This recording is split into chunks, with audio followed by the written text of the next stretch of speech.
Mas Zaki gini, koreksi saya kalau salah ya, di piagam kesepakatan 3 partai itu kemudian kan ada pernyataan yang berisikan cawapres adalah pilihan Anies Baswedan. Iya. Tapi hadirnya Caimin, apakah ini pilihan Anies Baswedan murni ataukah memang ini pilihan Nasdem? Ya kan kita tahu Mbak, sederhananya begitu. Karena kalau pilihan Anies Baswedan, Demokrat harusnya legowo karena kan sudah diserahkan ke Mas Anies. Benar. Yang membuat kecewa kan 3 hal tadi. Ya kan saya bilang. Satu tadi udah berulang kali, Mas AHY lah yang dilamar dan dipinang gitu ya, bolak-balik gitu. Sudah selesai bagi kami, satu, oke. Yang kedua adalah kemudian tadi kita tahu kok ini, kan jelas-jelas pihak yang dilamar ini yang ngomong, kami dilamar Nasdem. Silakan dicek di berbagai interview dengan teman-teman yang dilamar. Itu kami dilamar oleh Nasdem. Nggak ada pembincangan kami dilamar oleh Pak mantan ini.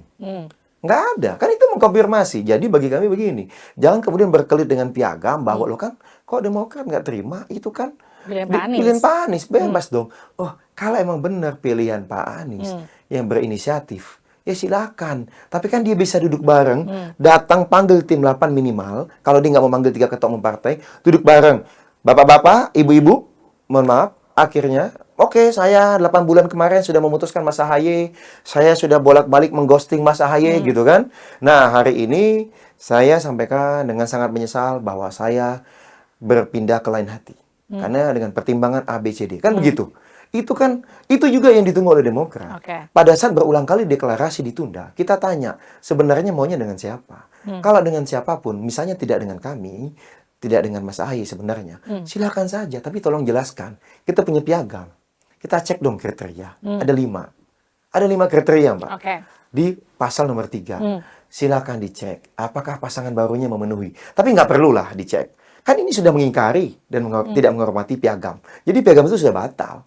Karena kalau kita mau bilang ini berdasarkan piagam, mereka tidak melanggar piagam, cek kriterianya. Kontribusi pemenangan, elektabilitas dan kerentanan politik. Masalah elektabilitas, teman-teman Kompas.com dan beberapa media lainnya mengungkapkan hari Minggu tanggal 3, seingat kami, diungkap. Ini bumi dan langit elektabilitasnya. Yang kedua, kerentanan politik. Di hari yang sama kita juga dengar berita dipanggil. Kan ini baru persyaratan pertama loh. Belum persyaratan kedua, ketiga, keempat, kelima. Inilah yang maksud kami. Tadi kok kita mau bicara substansi. Karena sekarang banyak sekali hoax dan fitnah yang ditujukan ke kami bahwa loh, ini kan sesuai piagam. Makanya itu jadi pertanyaan saya. Makanya saya bantah di sini. Saya sampaikan, kok sesuai piagam yang melamar adalah Mas Anies, yang memutuskan adalah Mas Anies. Berulang kali dalam talk show-nya Mas Anies pun ya, podcast-nya dengan salah satu podcast, Mas Anies menyampaikan bahwa itu adalah Nasdem. Take it or leave it. Kan begitu. Dalam podcast yang lain, dalam interview yang lain dengan pihak sebelahnya juga menyampaikan yang melamar Nasdem. Jelas-jelas itu tidak sesuai dengan pasal nomor 2. Ya kan, gitu. Yang menentukan adalah Mas Anies. Pasal nomor 3 juga yang menentukan adalah Mas Anies. Tapi gini, gitu. Mas Anies kan menyatakan bahwa Caimin itu memenuhi 5 kriteria yang kemudian dicari. Kalau menurut Mas Zaki gimana? Silakan dicek aja. Elektabilitasnya dari berbagai lembaga survei. 10 kali lipat, Mbak. Mas AHY di atas. 10 kali lipat. Jadi itu udah nggak masuk akal? Udahlah. Anda ini makanya saya bilang, saya kecewanya 2 kali. Karena beliau ini udah memperlakukan tidak layak dan tidak hormat pada Mas AHY dan Partai Demokrat. Anda mau-maunya berbohong lagi.